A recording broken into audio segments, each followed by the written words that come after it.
dourados, emitindo seus raios harmônicos, nos enchendo de energia. Esses raios dourados, eles entram pelo alto da nossa cabeça, no nosso chakra coronário, e juntamente com a nossa respiração, vão nos enchendo de energia, de energias equilibradas, de energias de amorosidade. Então, inspirando e sentindo essa energia que, através dos nossos pulmões, se espalha por todo o nosso corpo, trazendo uma sensação de equilíbrio, de leveza, ampliando a nossa percepção para que possamos, juntos, mais uma noite, levar aprendizado, levar ensinamentos que nos ajudem a nos melhorarmos como seres melhores, como seres espirituais melhores. Que assim seja. Então, nosso convidado de hoje, Dr. Luiz Alberto Silveira, como eu falei, médico oncologista, né? O tema de hoje é do capítulo 13 do Evangelho segundo o Espiritismo, Sedes Perfeitos. Então, por favor, a palavra é sua. Obrigado.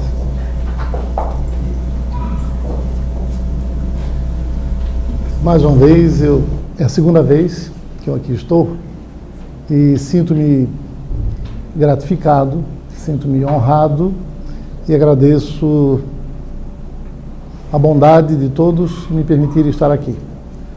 A todos que aqui estão com suas presenças físicas, os que aqui estão com suas presenças espirituais e a todos que estão nos ouvindo e vendo pelos recantos através da internet. É muito importante que possamos frequentemente parar para refletir.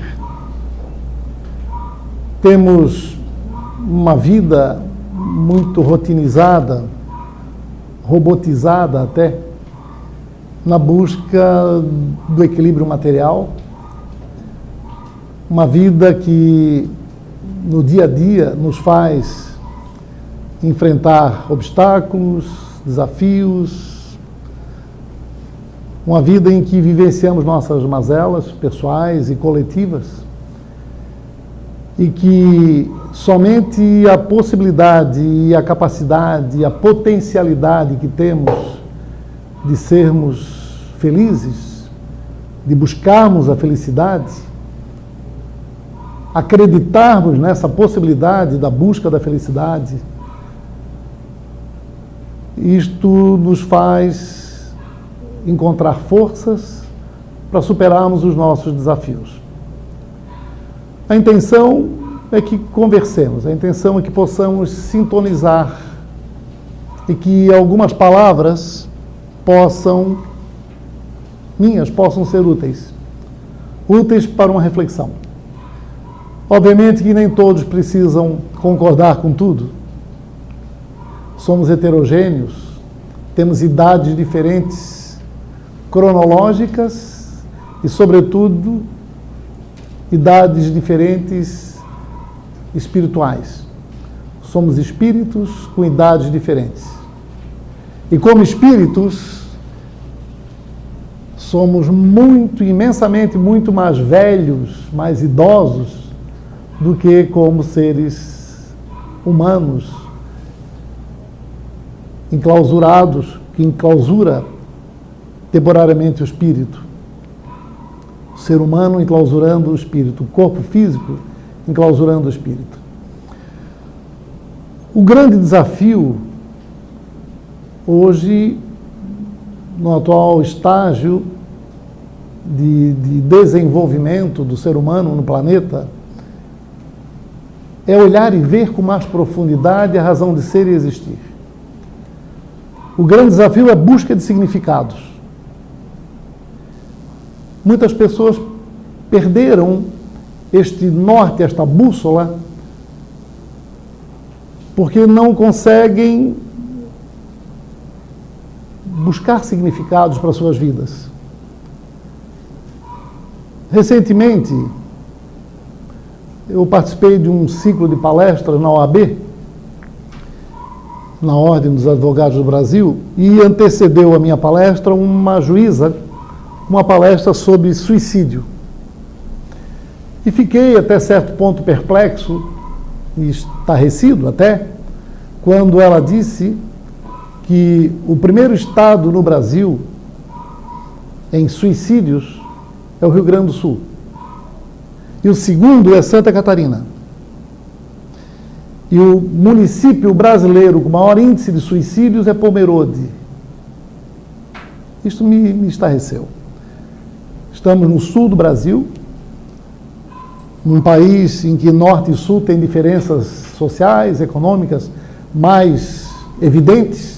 Sul, um pouco mais próximo, as diferenças não tão grandes, embora haja muitas diferenças. O norte com muitas diferenças. E nós aqui, com um equilíbrio econômico relativamente razoável, somos o segundo estado em suicídios. Portanto, não é o alcance material, não é a conquista material que nos traz a felicidade. A contar deste exemplo, suicídio. Um estado equilibrado, pequeno, municípios relativamente harmônicos e homogêneos, né, sem grandes diferenças, o estado de Santa Catarina, e um índice de educação razoável, um per capita salarial razoável, se compararmos com outros estados, sobretudo Norte e Nordeste, e somos o segundo em suicídio. Portanto, Nietzsche já dizia, né, podemos ser o mais pobre dos ricos ou o mais rico dos pobres. É ilusório achar que uma comunidade pobre, por si só, é uma comunidade infeliz. Pessoalmente, conheço comunidades pobres muito felizes. É ilusório achar que uma comunidade de ricos é obrigatoriamente uma comunidade de pessoas felizes. Nós sabemos disso, não é? Portanto, a busca real de significados e o encontro dos significados não é necessariamente no alcance do ter, mas é, sobretudo, utilizar o ter como instrumento para o aperfeiçoamento do ser. De tal forma que o ser possa ser pleno em harmonia e felicidade. De tal forma que o ser possa se encontrar, se conhecer, se entender, perceber suas limitações, seus pecados, suas qualidades. Sobretudo, identificar que o ser nos permite encontrar, quando pleno e energeticamente positivo, nos permite encontrar a paz que tanto desejamos, capaz de nos fazer mais felizes. Reuniões como esta, e eu agradeço sobremaneira a presença de vocês aqui fisicamente e aqueles todos que estão parados hoje nos ouvindo e vendo, reuniões como esta deve e precisa ensejar não somente uma reflexão para nós mesmos, mas deve ensejar que cada um de nós saia daqui como um cuidador de pessoas, um cuidador de almas, um cuidador de espíritos, e leve reflexões para os seus lares, para o ambiente onde trabalham, para o ambiente social onde vivem. Porque, se assim não for, o benefício dessa reflexão que estamos fazendo hoje juntos vai ser muito limitado. Nós precisamos ser propagadores de energias boas. No momento em que a mídia que as notícias são, na sua grande maioria, eivadas de sofrimentos, de mazelas, de dores, sendo caracterizada como a forma de se conseguir audiência é mostrar a desgraça. Vivemos numa sociedade ainda opaca, nascemos opacos, e dependendo de nossas atitudes em pensamentos, palavras e atos, não somente palavras e atos, mas pensamentos também, dependendo da forma como levamos estas características, pensamentos, palavras e atos, nós poderemos produzir mais ou menos benefícios às pessoas que estão ao nosso redor. Então, reuniões como esta buscam estimular, olhar e ver um pouco mais. Ouvir e escutar um pouco mais. Normalmente nós olhamos e vemos as coisas muito imediatas e, sobretudo, coisas que dizem respeito às nossas necessidades materiais. Temos muita dificuldade em nos vermos como espíritos, como consciências inteligentes, porque estamos num sistema que nos leva diariamente às lutas materiais de sobrevivência, tal qual na época das cavernas, quando precisávamos de comida, habitação, qualquer desequilíbrio econômico no mundo hoje, estamos vivenciando isso, sobretudo na Europa, gera medo de faltar comida. O mesmo medo que tínhamos na época das cavernas. E nós estamos na era do conhecimento, na era em que estas necessidades materiais básicas já deveriam ser asseguradas a todos. E nossas preocupações como civilização, como sociedade, deveria ser do nosso aperfeiçoamento interior. E já ter assegurado nossas necessidades materiais, equilibradas em todo o planeta. Porque substrato para isso o planeta nos dá, tem. O planeta nos dá condições de vida material, de percepção material, física, química, engenharia, medicina, nos dá condições de termos equilíbrio orgânico, equilíbrio material em nossas necessidades do dia a dia, já que temos um corpo de matéria. Isso deveria estar assegurado a todos na era do conhecimento, em que avançamos fantasticamente em todos os sentidos. Então, olhar e ver um pouco mais. Se não me engano, a última vez que aqui estive, eu lancei uma pergunta e, naquela ocasião, eu apostava de que não havia unanimidade na resposta, embora a resposta fosse, em tese, obrigatoriamente, de conhecimento de todos nós. Então a pergunta foi, e é, qual a cor das letras que formam as palavras ordem e progresso na bandeira brasileira? Eu tenho certeza que não tem unanimidade aqui nesta sala. Tem gente pensando branco, os que estão me ouvindo também, gente pensando verde, preto, azul, gente que não parou para pensar qual a cor. E já vimos a bandeira brasileira 1 milhão de vezes. Por que a gente não sabe qual a cor? Não nos interessa. Não faz parte do nosso interesse imediato saber estas coisas. Aqui em Florianópolis, o relógio da Catedral Metropolitana fica acima ou abaixo do sino? O relógio é enorme, o sino é maior ainda. A gente olha e não vê, embora passe ali na frente todos os dias, porque não nos interessa. E é material, e é grotesco, são grandes. As letras na bandeira a gente vê todos os dias, em todos os locais. Não vemos que não nos interessa. Imagine olhar e ver o sentimento das pessoas. Olhar e ver o espírito das pessoas. Olhar e ver o pedido de socorro em silêncio que elas nos fazem, por medo de nos pedir socorro. já que não conseguimos olhar e ver coisas que afetam diretamente a nossa retina. Certa feita recebi uma parábola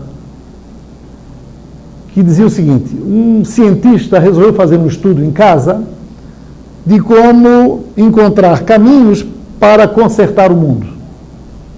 Ele não se conformava com estes desvios, com estes sofrimentos que nós percebemos no planeta. Ele pôs-se a estudar estratégias para consertar o mundo. E ele resolveu fazê-lo em casa. Só que o filho pequeno, de 7 anos, começou a importunar o pai, e o pai pegou numa revista o mapa do mundo,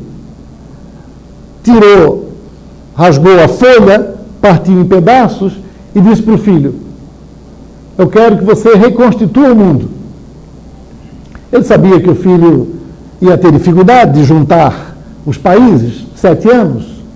Só que passados 5 minutos, o menino trouxe o mundo reconstruído, coladinho, certinho. E ele perguntou como que o filho havia conseguido fazer isso. E o filho respondeu: pai, eu percebi que no outro lado da folha tinha a figura de um homem. E o homem eu conheço. E eu juntei o nariz, a orelha, o rosto. E eu vi que quando eu consertei o homem, no outro lado eu tinha consertado o mundo.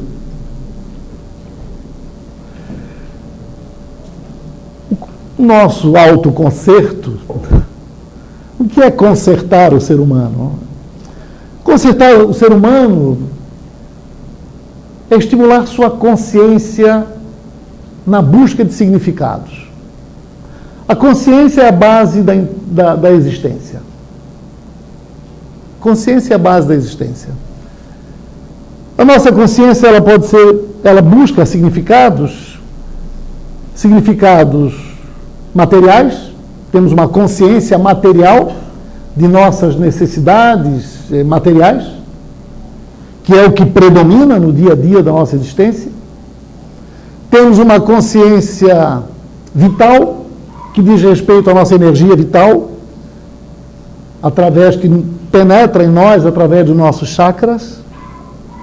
Temos uma consciência mental, que é a consciência do pensamento, que se nos apresenta em todos os momentos, sendo que na maioria deles sequer nós o manifestamos. Nós pensamos continuadamente, ainda que dormindo, ainda que nos sonhos. Nós estamos sempre em vigília. A mente não dorme. E temos, por último, a consciência supramental. A consciência que se baseia em arquétipos ligados à justiça, à beleza, à fraternidade, ao amor, à caridade, ao bem, ao ser bom. Esta é a consciência supramental, a consciência basicamente espiritual. A consciência vital, mental e supramental diz respeito às nossas energias sutis, que a academia não consegue medir. Porque a academia, a pesquisa, a ciência propriamente dita que nos rodeia, ainda está muito voltada para a consciência material. Tudo que é alcançado, pelo menos a sua maioria, na ciência que nos traz inúmeros descobertas, com inúmeros confortos, fantástica, sobretudo nos últimos 50 anos, o que o ser humano pôde olhar e ver do ponto de vista de consciência material, e o que ele transformou esse olhar e ver em instrumentos de conforto, capazes de nos assegurar coisas até então nunca imagináveis. Nos últimos 50 anos ocorreram coisas que não haviam ocorrido em todos os anos até os últimos 50 anos. Os últimos 10 anos, no que diz respeito à comunicação, etc, etc.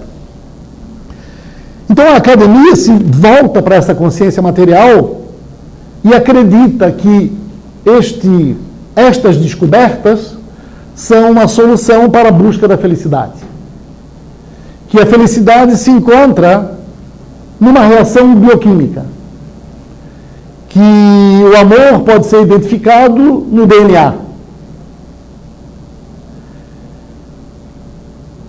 O pensamento vem antes da matéria.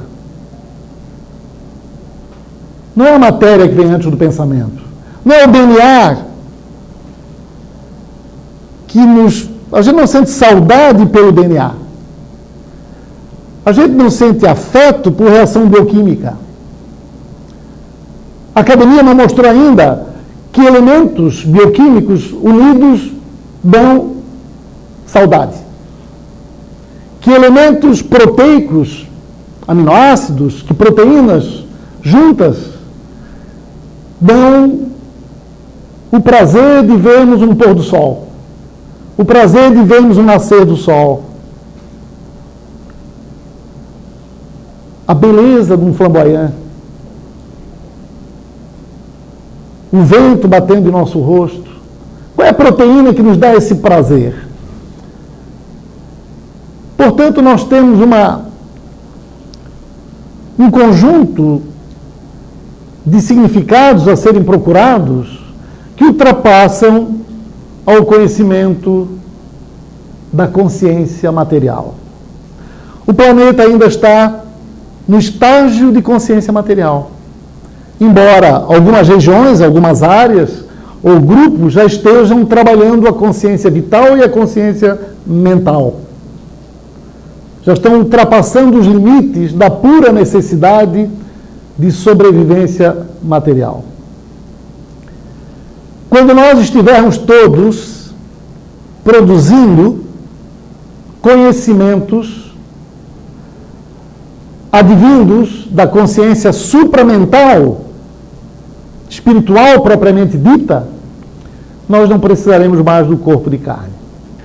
Nós teremos encontrado a felicidade, porque lá está o arquétipo que nos dá o significado da justiça, do amor, da fraternidade, da caridade e assim por diante.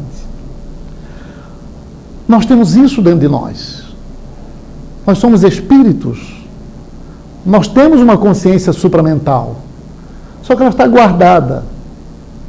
E ela fica escondida, sobretudo, quando somos ameaçados individualmente ou coletivamente. Porque aí ficamos angustiados se vai faltar comida ou não. Se vai ter salário para comprar coisas ou não. Se eu vou poder comprar roupas ou não. Se eu vou poder pagar a escola dos filhos ou não. Essa é a nossa grande preocupação, ainda dentro do contexto material. Ora, mas eu não devo me preocupar com isto? Com meu salário, com a minha comida, com meus filhos? Lógico que sim. Lógico que sim. Mas todos nós deveríamos ser cuidadores de todos nós. De tal forma que estas coisas, simples até de serem conseguidas, pudessem já estar solucionadas. Por que não estão solucionadas? Porque uns têm muito mais do que outros e sempre querem mais. Não perceberam ainda a verdadeira razão de ser e existir, a busca da felicidade, no que resiste à busca da felicidade. Tem uma perguntinha da internet, Pois não. do Roberto Fernando, dos Ingleses. Ele diz: gostaria de perguntar para o Dr. Luiz Alberto se são as condições de vida da região sul do Brasil que levam mais ao suicídio, ou se de alguma forma é programado no astral para que essas almas com essas dificuldades reencarnem para essa região que proporciona essa expiação. Abraço dos amigos da CERT do norte da ilha. Muito obrigado pela pergunta. Muito boa pergunta. Suicídio não é programação. Né? Nenhum contexto espiritual considera o suicídio como uma alternativa para resgates. É conhecido pelos estudos espíritas o grande sofrimento dos suicidas quando desencarnam. Não conseguiram completar sua missão na Terra, ultrapassando os desafios e as mazelas que se lhes apresentaram. O suicídio que ocorre nessas regiões em que as pessoas pensam um pouco mais, porque tem condições de acesso à informação mais facilitada, como o sul do Brasil, sul e sudeste, as pessoas começam, ao tentar perceber significados, não se encontram nesses significados e perdem o sentido da vida quando cotejam suas necessidades materiais já alcançadas com a plenitude de felicidade que conseguiram já tendo alcançado suas necessidades materiais. E não percebem que outros caminhos têm que ser perseguidos para manterem-se felizes e ultrapassarem com mais facilidade os desafios que se apresentam. Ora, se eu consigo ter tudo o que eu preciso, ou ter as coisas que eu preciso, então não me falta mais nada. Então eu fico solitário, sem saber o que fazer, porque não encontrei o caminho da energia sutil, a qual está escancarada à nossa frente para ser entendida.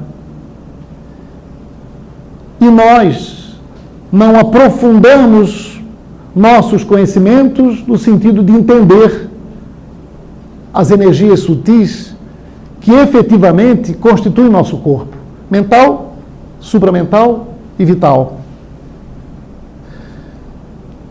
Quando há um desencarne por homicídio, isso significa a falta de percepção do cosmos, da energia cósmica. A falta de percepção de que as pessoas não morrem, elas se transformam, de que a energia não desaparece e que a energia continua com a vibração que necessita ser cada vez mais positiva na busca da felicidade, por falta, ainda não alcançada, por falta de aprofundamento nos valores que diz respeito à nossa existência e que não são basicamente materiais. Se sua sociedade, se seu grupo, a partir do momento que conseguiram conquistar coisas, começaram a se voltar para a sutileza da vida, para os significados da vida, e se transformarem em cuidadores, não vai haver necessidade de suicídio para fugir do desafio. Porque como cuidador, você está pensando no outro. Você não está pensando nas suas mazelas, nos seus infortúnios. Você encontrou um caminho, que é o caminho de se conhecer e perceber o que é sendo bom, que é sendo fraterno, que é sendo útil, que é sendo caridoso, que é perdoando, que é amando, que você brilha mais e deixa de ser opaco. E quanto maior esse brilho, num dado momento, você se incorpora à consciência não localizada que nós chamamos de Deus. Nós temos uma consciência localizada, material, vital, mental, supramental. Quando nós desencarnamos, nós passamos a constituir a consciência não localizada. Passamos a constituir um feixe de energia que permeia todos nós, no astral, oriundo do equilíbrio e da harmonia cósmica e até terrena e planetária, oriundo de um ser criador que nós chamamos de Deus. Deus, obviamente, não é um velhinho de barba branca segurando um cajado, decidindo quem vai para o céu, quem vai para o inferno. Há uma inteligência cósmica, uma inteligência que se aplica em benefício do equilíbrio e da harmonia. Portanto, uma inteligência aplicada é uma inteligência que trabalha, mantendo a harmonia e equilíbrio. Isto acontece do ponto de vista sutil e acontece do ponto de vista material. Nosso corpo, e aí no Evangelho segundo o Espiritismo, no capítulo 17, sedes perfeitos, que é uma utopia, sedes perfeitos. Mas se nós percebermos que tudo busca o equilíbrio, que essa energia que nos permeia, cósmica, astral, a qual nós nos integramos como seres com consciência localizada, com energia localizada, esta energia, encontrando-se com essa energia cósmica, neste sentido de produzir o bem, faz com que haja a evolução que nós sabemos existir nas existências. Nós estamos ainda engatinhando muito lentamente na busca destes conhecimentos. O ser de perfeito no corpo, o equilíbrio do nosso corpo, ele é tão fantástico, ocasionado por essas energias, que pequenas alterações no sódio nos causa uma queda de pressão com risco de desencarnarmos. Pequena alteração. Uma pequena alteração no potássio, uma alteração na glicose, pode nos causar transtornos enormes. Então, nós somos seres organicamente, materialmente, fantásticos. Há um equilíbrio fantástico no nosso corpo. Tudo no nosso corpo tem significado. E nós sequer conhecemos o significado das coisas do nosso corpo. Conhecemos muito pouco o nosso corpo. Conhecemos muito pouco nossas funções orgânicas. Imaginem começar a discutirmos funções supramentais. Nós nos arvoramos a isto. Eu estou aqui me arvorando. No máximo eu sei um pouco sobre constituição orgânica. Mas é óbvio, nós estamos aqui para aprendermos e buscarmos esses caminhos e estudarmos muito, lermos muito, olhar e ver, observarmos muito e entender qual é o verdadeiro caminho que nos traz equilíbrio. Se é o estudo organicista, material, ou se é o estudo sutil, energético, que nos faz sermos mais felizes. Da mesma forma que nós temos um equilíbrio fantástico no nosso corpo, em que os órgãos interagem com uma energia fantástica, nossa temperatura 36,5, lá fora pode estar 40 graus positivos, e nós temos 36,5 de temperatura.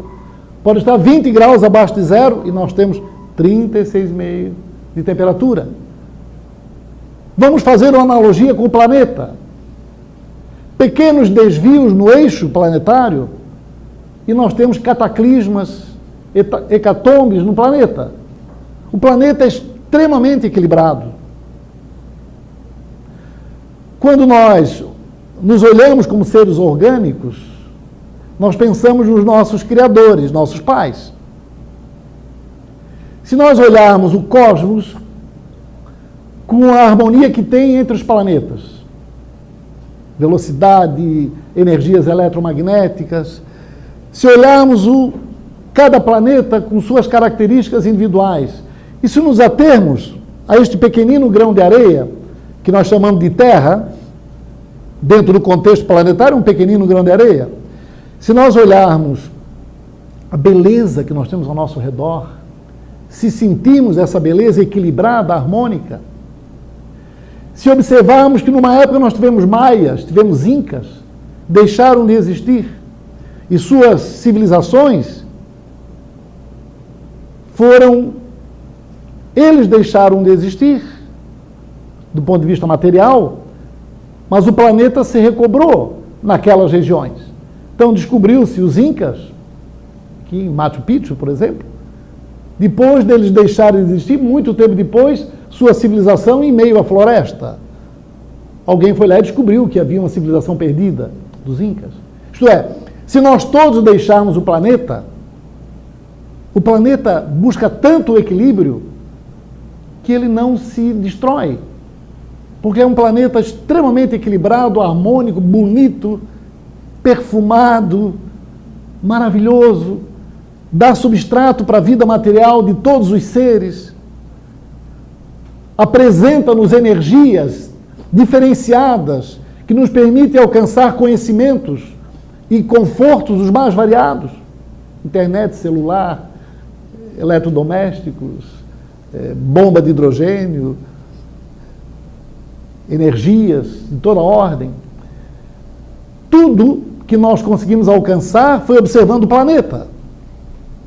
Foram perguntas feitas à natureza, intuídos por quem por aqui já passou, intuídos por quem vive em mundos superiores. Porque essa intuição se dá, esta interação se dá no supramental. A intuição está no supramental. Quando nós intuímos algo, nós estamos fazendo chegar à tona o supramental. E o que predomina nestas energias sutis são sistemas energéticos quânticos e não mecânicos. Não é energia mecânica, é energia quântica, que nos permite dar saltos de criatividade, saltos de conhecimento. Todos nós damos saltos em nossas vidas, muitas vezes nem percebemos, pela intuição. Você tem um problema para resolver e não consegue encontrar a solução, de repente, não mais que de repente, surge uma solução. Você deu um salto quântico, uma eureka, de repente apareceu a solução. Isto acontece em nossas vidas centenas de vezes, a gente nem se dá conta disto. Porque na física quântica, a partir a gente pode entender um pouquinho, Niels Bohr percebeu que ao redor, no átomo, nós temos o núcleo do átomo e temos os elétrons na periferia. Então, várias órbitas de elétrons. Cada substância química tem órbitas diferentes, elétrons diferentes. E ele percebeu que um elétron que circundava num determinado nível, num dado momento ele passava para outro nível, sem ser transportado por nada que pudesse transportar esse elétron. Então nós podemos ter saltos quânticos de aprendizado, de intuição, de olhar e ver mais profundamente, com muito mais facilidade, se nos voltarmos para a sutileza de nossas vidas. E encontramos aí, desta forma, muitas soluções para os problemas simples que hoje nos cercam e os quais nos fazem sofrer muito. Nós sofremos muito com uma palavra que o outro disse e nos magoou e ficamos, às vezes, anos com aquela palavra, com aquela mágoa mal resolvida. Sofremos muito com a forma como alguém nos tratou, como a sociedade nos tratou. Nós sofremos muito com coisas que nos magoam, que nos marcam e que, de alguma forma, nos trouxeram esses danos por conta de nossas apreensões ainda muito primitivas.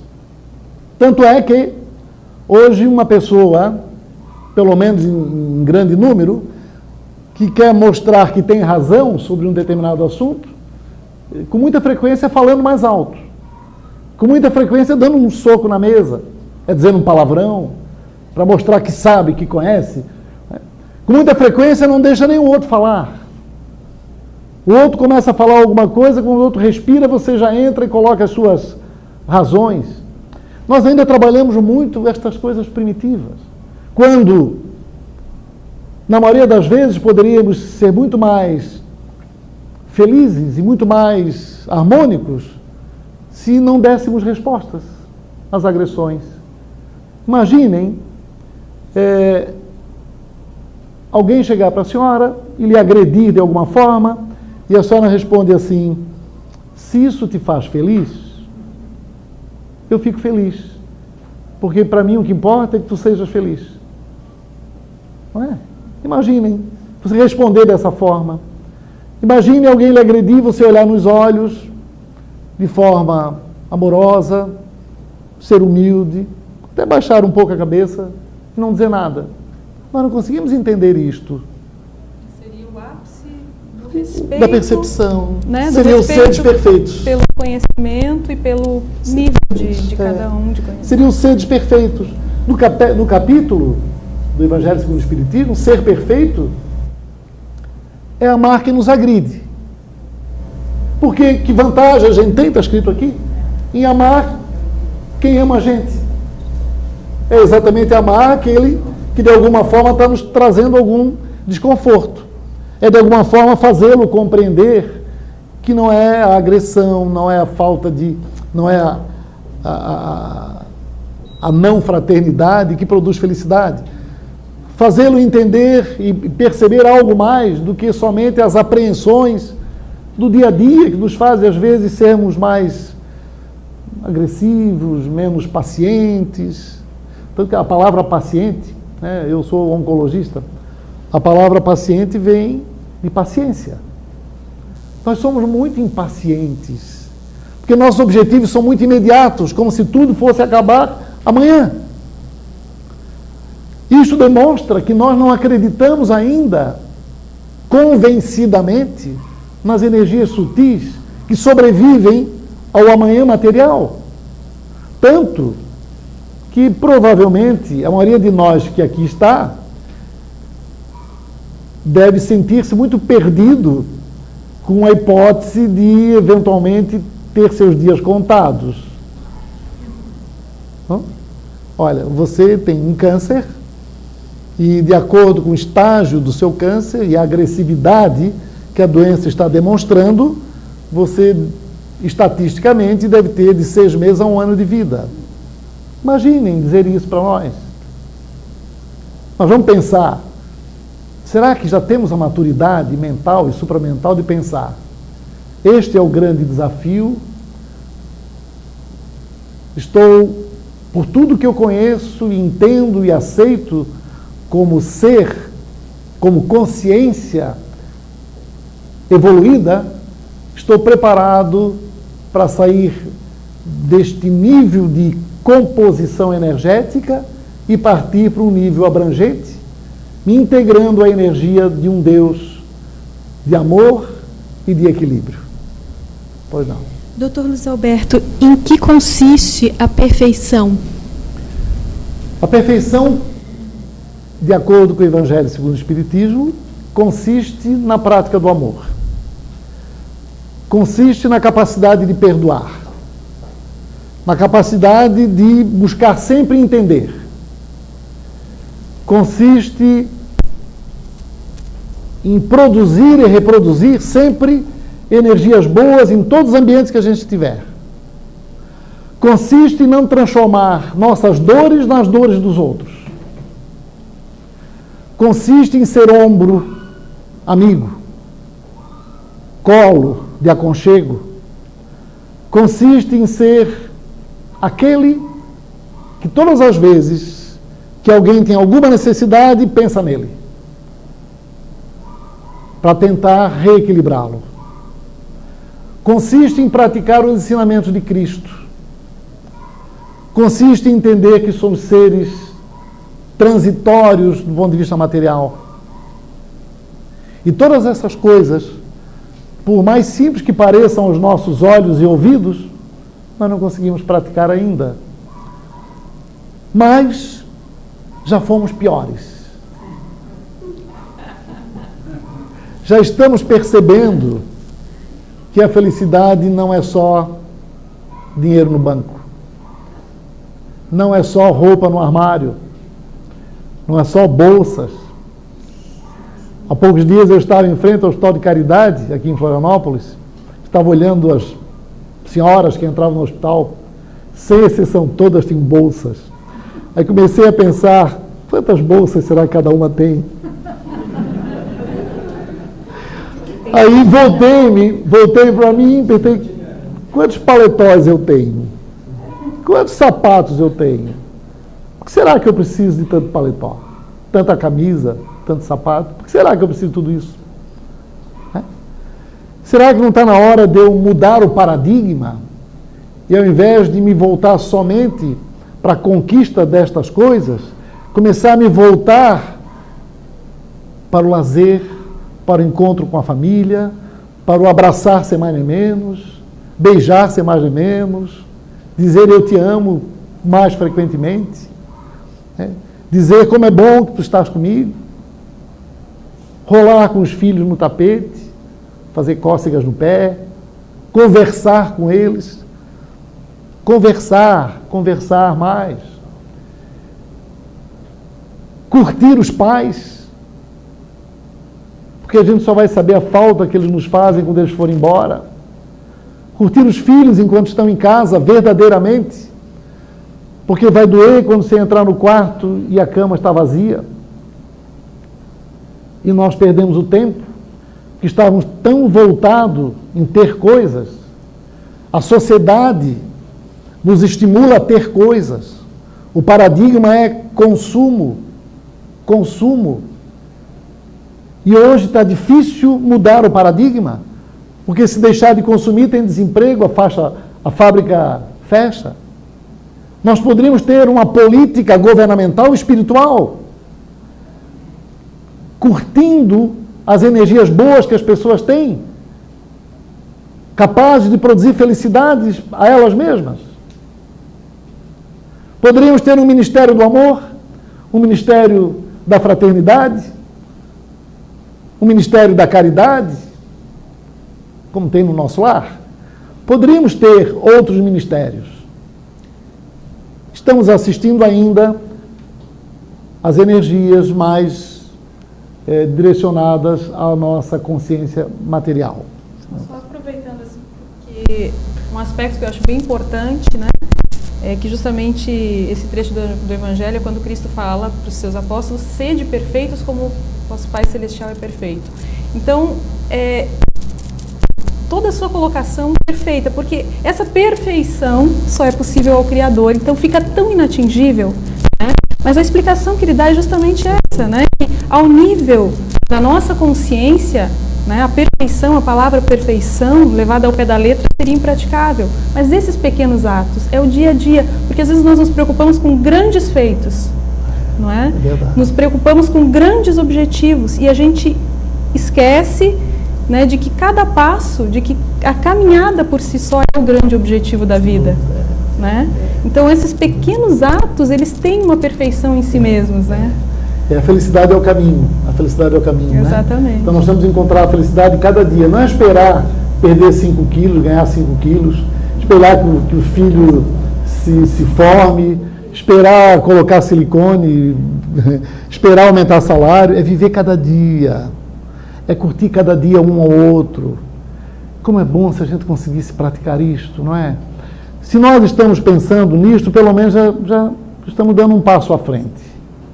Todos nós sabemos que essas coisas que eu estou falando fazem sentido, porque nós sabemos como é bom ser bom. Quando a gente produz o bem, com o coração aberto, com a mente voltada para a produção do bem, como a gente se gratifica, como a gente se sente feliz e radiante, porque conseguiu ajudar. Os cuidadores são radiantes. Os cuidadores têm um brilho diferente. Por quê? Porque eles vibram diferente quando eles fazem seus cuidados de forma a aplicar amor. Amor aplicado é caridade.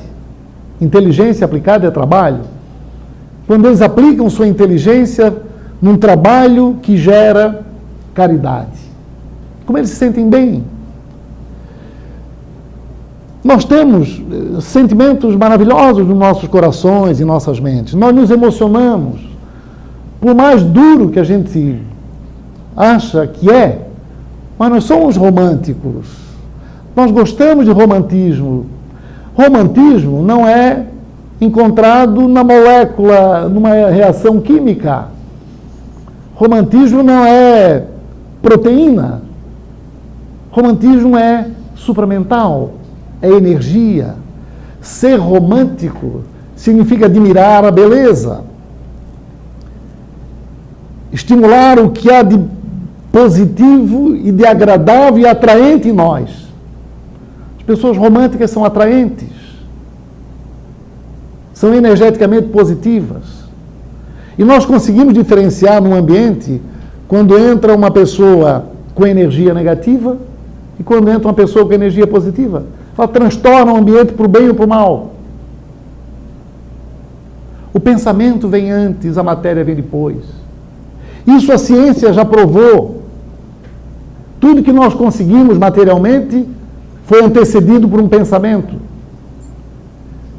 E um exemplo claro, acho até que já comentei aqui este exemplo. Quando você vai fazer uma palestra, os minutos que antecedem a palestra, sobretudo se você não está muito acostumado a fazer palestras, quando você vai fazer uma prova, um trabalho novo, um desafio novo, te dá uma dorzinha na barriga, o coração acelera, você fica meio pálido. O que aconteceu? O pensamento, a inquietude do desafio, de fazer a palestra, etc. Essa inquietude não pode ser medida, não pode ser pesada, não pode ser cheirada, não pode ser palpada. Portanto, a ciência não consegue medir a ansiedade que se nos ocorre frente a esses desafios.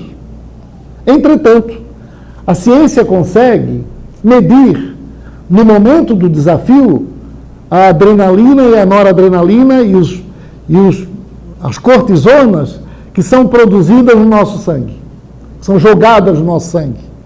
Você fica tensa porque vai fazer uma coisa diferente, seu coração acelera, seu intestino dá um vazio na barriga, você fica pálida. A preocupação, que não é palpável, que não é cheirável, que não é medida, gerou adrenalina e noradrenalina, que pode ser medida. Portanto, o pensamento produz a matéria.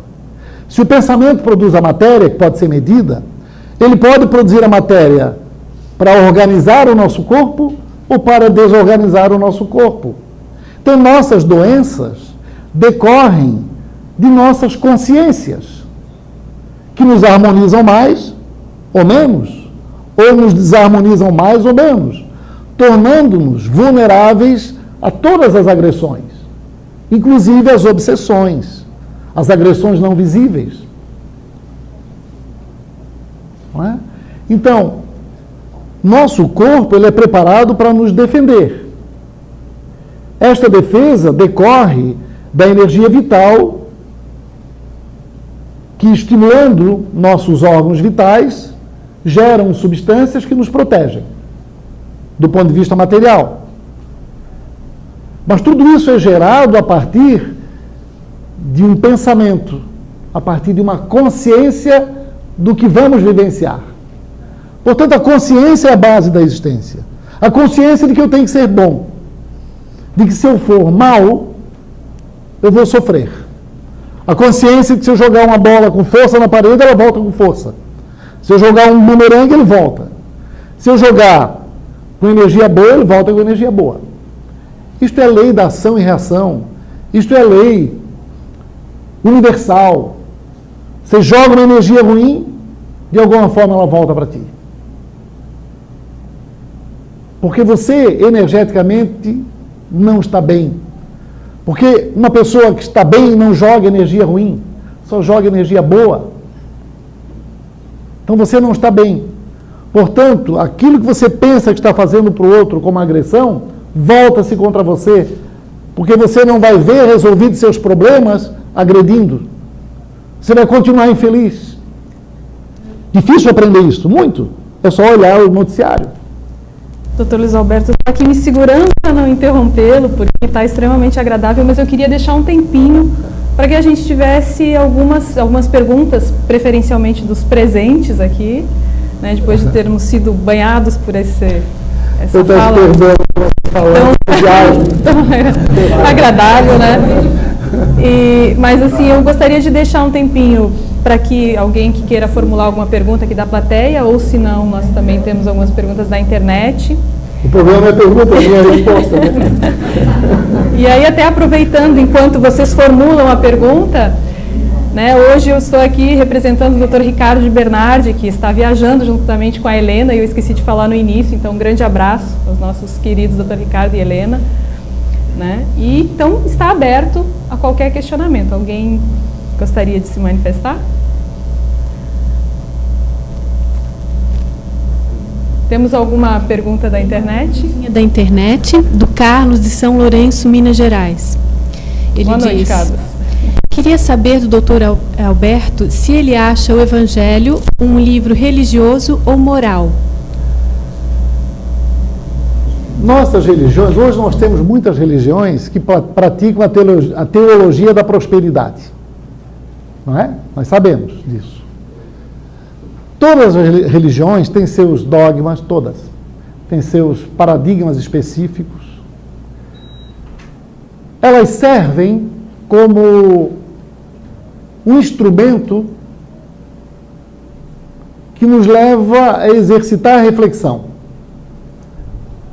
Eu, pessoalmente, tenho convicção que eu posso exercitar a minha religião na minha casa, no meu quarto, desde que minha consciência esteja voltada a partir de estudos, de buscar informações, de ponderar entre todas as religiões aquela que mais se aproxima do que eu entendo como capaz de me trazer luz e me tornar um pouco mais pleno. Todas as religiões são religiões criadas pelos seres humanos. Portanto, todas sofrem o viés das interpretações humanas. E os seres humanos têm idades diferentes de aprendizado. Uns mais evoluídos, outros menos evoluídos. E as religiões juntam todos, os mais evoluídos com os menos evoluídos, do ponto de vista do conhecimento espiritualizado. Se você junta lideranças de evoluídos espiritualmente, você tem mais oportunidade de crescer mais rápido. Se você junta lideranças em que há conflitos nas lideranças, por conta de desníveis de evolução, o processo é mais lento. Portanto, as religiões devem servir, como Cristo nos serviu, para informar comportamentos e, sobretudo, busca de significados que não sejam somente materiais e, sobretudo, sutis.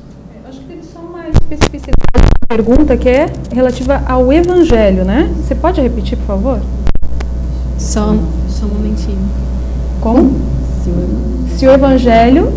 Se ele considera o Evangelho, o Evangelho um livro moral ou espiritual, né? De religião, um livro religioso ou um livro moral. O Evangelho nos traz instruções ditadas por seres humanos, seres encarnados, intuídas por seres desencarnados evoluídos e que servem como instrumento para nossas percepções. Então, a religião indica comportamentos que produzem amor. O Evangelho indica caminhos que levam a estes comportamentos. Então, ele tem componente moral, ele tem componente ético e, sobretudo, ele tem componente comportamental e, mais ainda, o componente de estimular uma reflexão continuada, desde que ele não propague apenas prosperidade material. Obrigada e parabéns pela palestra. Oi. Eu?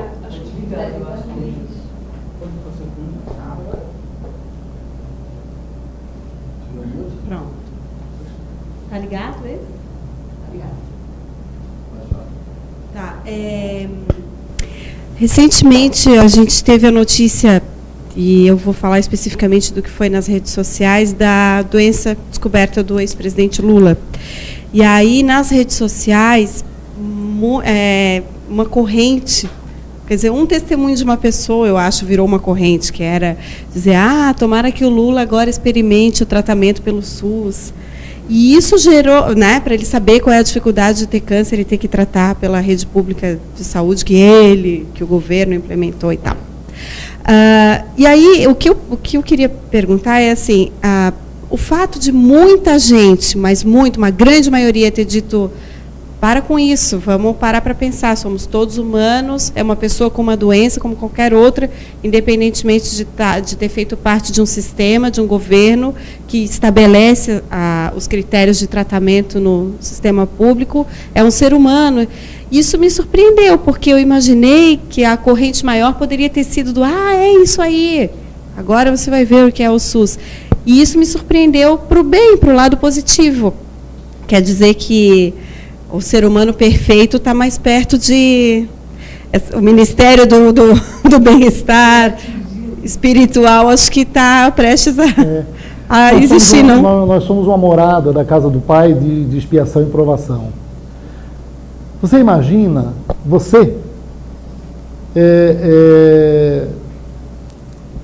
pensando desta forma, né?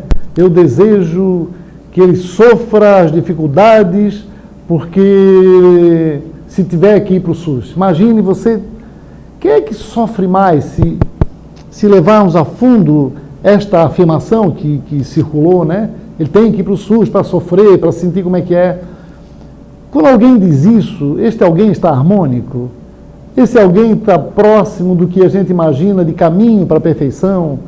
Esse alguém está produzindo uma energia boa, de estímulo para que um ser humano se recupere de uma doença? Este alguém está produzindo alguma coisa útil para a sociedade dizendo isto? É essa pergunta que a gente tem que fazer. Este alguém está se mutilando espiritualmente fazendo isto. Porque é um momento, mesmo que ele ache que a autoridade está fazendo uma coisa contradizendo o que ela dizia antes, é o momento dele olhar e desejar que a autoridade encontre um caminho de reequilíbrio orgânico a partir da organização de suas energias. Então, ao invés de fazer circular isso na internet, poderia fazer circular mensagem de otimismo, de paz, de amor.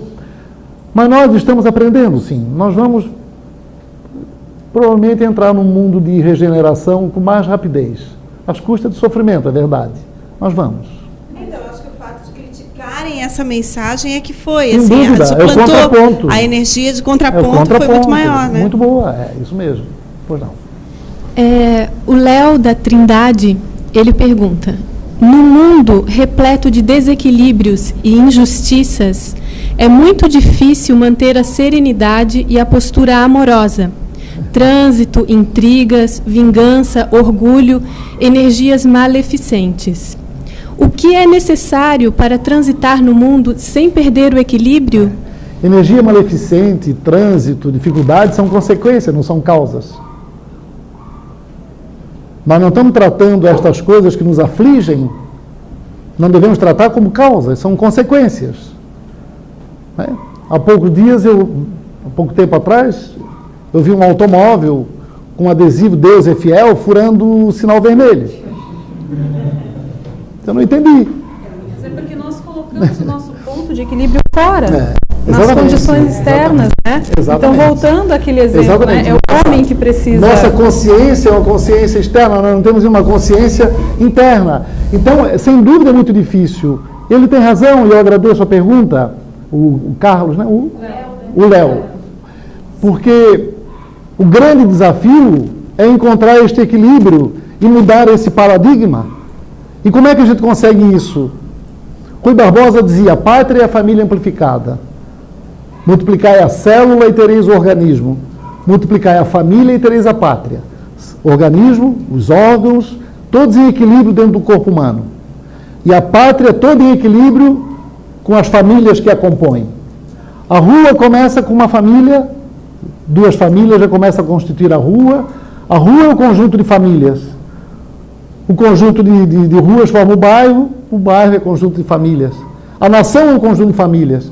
Se a partir da família nós reencontrarmos o equilíbrio nos nossos filhos, ensinando comportamentos protetores em relação às energias desses filhos, se todos fizerem isso, nós caminharemos mais rapidamente para este equilíbrio e sairemos dessas intrigas que nos afligem. Hoje nós não podemos sair de casa sem fechar a porta com 3, 4 chaves. Todas as casas têm grades nas janelas, inclusive as casas espíritas. Né? Muros altos, caco de vidro em cima dos muros, porque nós temos medo de nós mesmos. Então o Léo tem razão, é muito difícil. Mas se nós não encontrarmos novos caminhos, será sempre difícil. Mas, com certeza, essa energia cósmica de equilíbrio, ela está nos mostrando potencialidades que nós temos para encontrar caminhos. Porque esse plasmar, essa persistência no sofrimento, não nos traz alternativas. Então, nós precisamos encontrar caminhos. E o caminho, não há dúvida, é do amor. É de todos nós sermos cuidadores. Não preocuparmos só com nossa família e nosso clã. É termos certeza que se todos estiverem bem, eu estou bem. E não eu resolvo o meu problema, depois eu cuido do outro. Feijão pouco, meu prato primeiro. O dia que mudarmos esse conceito, e aí nós vamos ver o tempo que demora para a gente se aperfeiçoar. É saber o tempo em que nós vamos demorar para mudar a frase. Feijão pouco, primeiro quem está à minha frente. Depois eu. Quando é que nós vamos fazer isso? Temos mais duas perguntas da internet. Só deixa eu perguntar se tem alguém aqui da plateia aqui que tem alguma pergunta, priorizando quem está presente, né? Complementando. Então vamos lá. A gente está já com o tempo estourando, mas vai entender. Bem, então a Ângela, de Lelystad, na Holanda, ela diz: caros amigos do ICEF, Dr. Luiz Alberto, boa noite. Seria a intuição um grau da nossa consciência? Ou seria a intuição uma interferência do plano espiritual? Nós temos sintonias energéticas com o plano espiritual. Nós somos intuídos. O plano espiritual não resolve nossos problemas, ele não vivencia nossos problemas. Ele não resolve nossos problemas. É uma ilusão você achar que vem à casa espírita e vai resolver o seu problema financeiro, vai encontrar o seu namorado, vai resolver sua saúde. O plano espiritual, se fizesse isto, tiraria a nossa chance de aprender. É como a professora fazer a prova da gente na escola, e a gente vai passar sempre de ano, porque a professora faz a prova. Mas ele nos intui com sua energia positiva quando se apresenta entre nós. Foi o que eu disse há pouco. Se alguém entrar aqui com energia boa, atraente, e a gente percebe, você tende a participar dessa energia. Se alguém entrar aqui negativo, cabisbaixo, embrutecido, você tende também a entrar nessa energia. Então, quando você tem espíritos evoluídos interagindo energeticamente com a gente, eles estão permanentemente nos intuindo a encontrar energia positiva. Ik ben blij dat jij een vraag stelt. Ik spreek...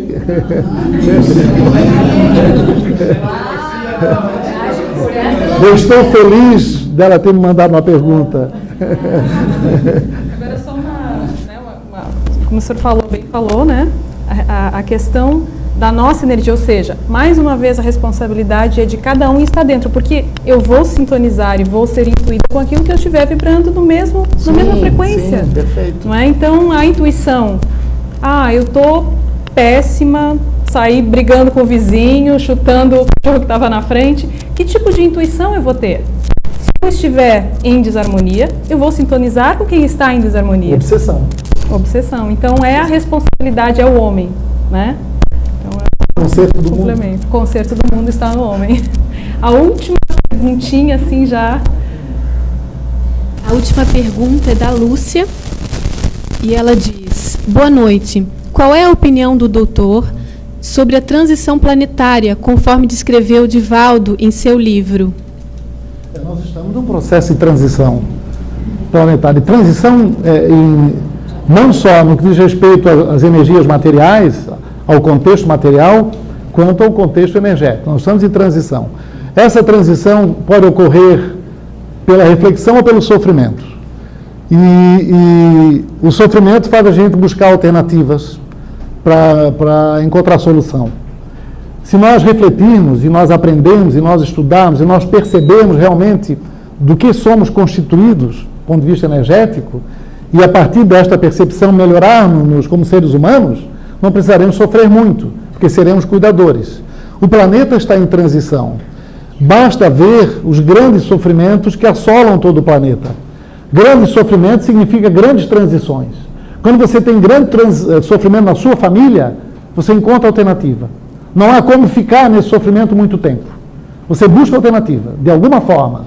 Isto faz analogia com o planeta e com o cosmos. Planeta com grande sofrimento, alternativas vão ter que ocorrer. Elas ocorrem seja por hecatombes, seja por desencarne em massa, seja por encarnação de seres evoluídos para reequilibrar. De alguma forma, nós vamos ter que entrar numa transição energeticamente melhor, sem dúvida. É o meu entendimento. Bem, uma pena que o horário estamos no limite. Quero agradecer, foi um imenso prazer para mim estar aqui, estar também com todos vocês, e acho que foi um banho de muita energia positiva, de muitas palavras, né, impregnadas de energia positiva, de muitas reflexões aí para a gente levar ao longo aí da nossa semana, e principalmente, né, como bem colocou, compartilharmos, fazermos a nossa parte em pequenos atos, né? Porque isso é que nos torna melhores a cada dia na busca dessa perfeição, que não é algo impraticável, muito pelo contrário, é praticável todos os dias, né? A cada momento. Se você me permitir dizer uma frase para encerrar minha participação, primeiro dizer que eu estou muito feliz de poder estar aqui, viu? E peço perdão se alguma coisa produziu algum tipo de desconforto, alguma palavra, alguma coisa assim. A intenção é a frase do Enfield. O Enfield disse: se não houver frutos, há de bastar a beleza das flores. Se não houver flores, há de bastar a sombra das folhas. Se não houver folhas, há de bastar a intenção da semente.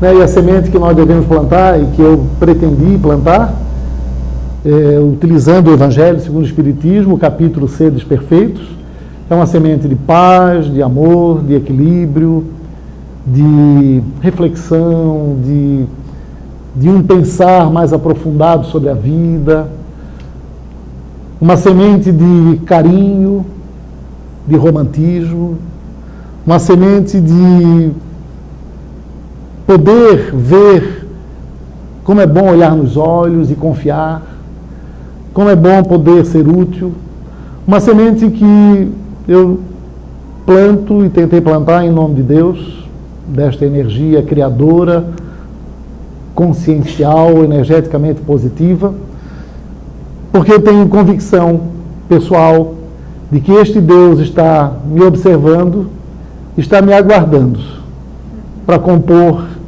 novas legiões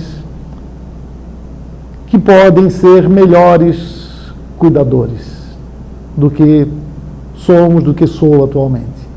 Então, uma semente que eu espero que vocês plantem em casa, em todos os lugares, porque só pode dar bons frutos. Não é? Mais uma vez, muito obrigado. Nosso carinho, nosso respeito, que realmente possamos ter o privilégio de ter a sua presença aqui em outros momentos. E eu vou pedir ao nosso amigo Hugo para ele fazer o encerramento, então, da nossa reunião de hoje.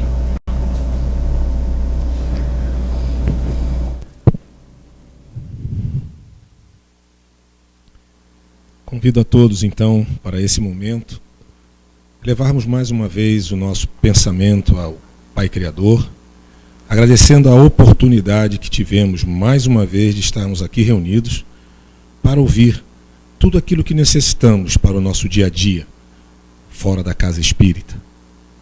Obrigado, meu Pai, obrigado, Mestre, obrigado, amigos da espiritualidade, mentores desta casa, nossos mentores que contribuíram para esse verdadeiro banquete de informação, em que nos é alertado mais uma vez como somos responsáveis e os únicos responsáveis pelo nosso progresso. Que possamos colocar isso em nossos corações, em nossas mentes e aplicar no nosso dia a dia, no convívio com os nossos irmãos. Obrigado, Pai, mais uma vez. Mentores desta casa, nossos mentores, mestre amado. Que assim seja. Boa noite a todos, boa noite aos nossos amigos da internet. E eu vou pedir uma salva de palmas, por favor.